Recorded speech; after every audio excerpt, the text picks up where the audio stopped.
Gravity was the first force to be understood scientifically, though 3 more would eventually follow.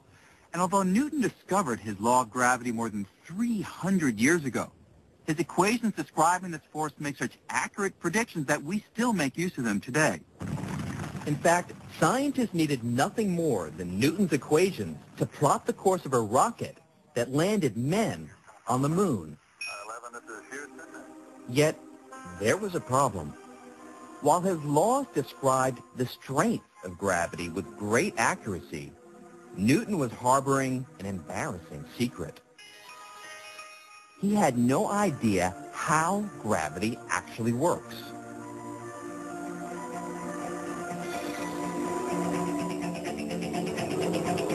For nearly 250 years, scientists were content to look the other way when confronted with this mystery.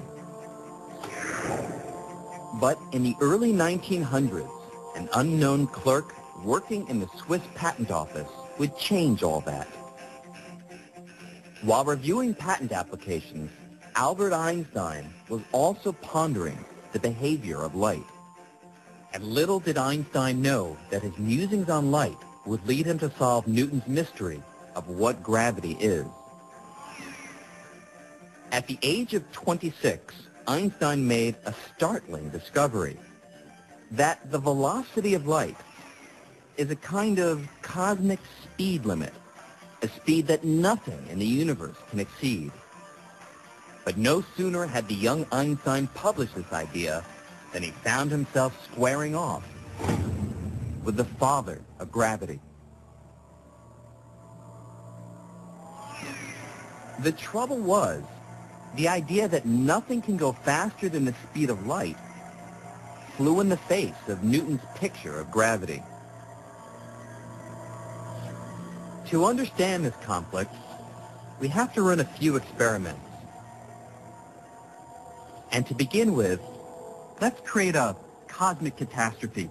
Imagine that all of a sudden, and without any warning, the sun vaporizes and completely disappears.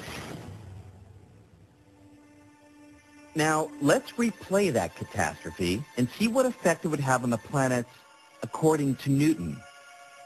Newton's theory predicts that with the destruction of the sun, the planets would immediately fly out of their orbits, careening off into space.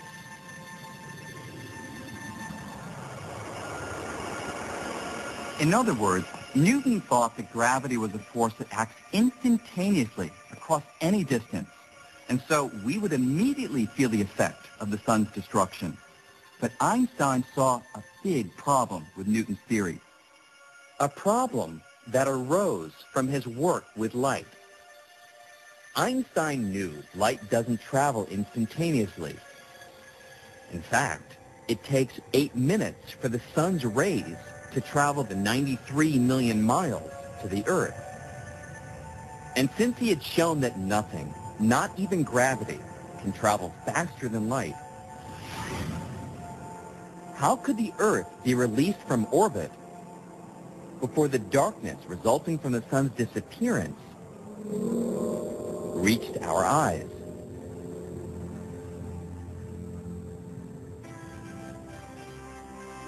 To the young upstart from the Swiss patent office, anything outrunning light was impossible. And that meant the 250-year-old Newtonian picture of gravity was wrong. If Newton is wrong, then why do the planets there? Because remember, the triumph of Newton's equations come from the quest to understand the planets and the stars. In particular, the problem of why do the planets have the orbits that they do. And with Newton's equations, you can calculate the way that the planets will move. Einstein's got to resolve this dilemma. In his late 20s, Einstein had to come up with a new picture of the universe in which gravity does not exceed the cosmic speed limit.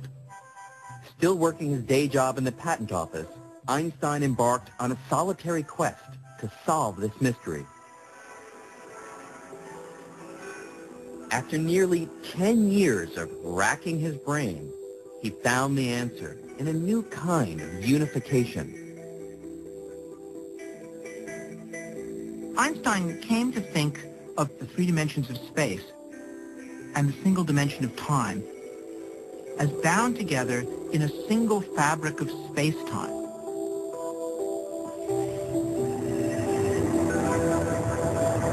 It was his hope that by understanding the geometry of this four-dimensional fabric of space-time, that he could simply talk about things moving along surfaces in this space-time fabric.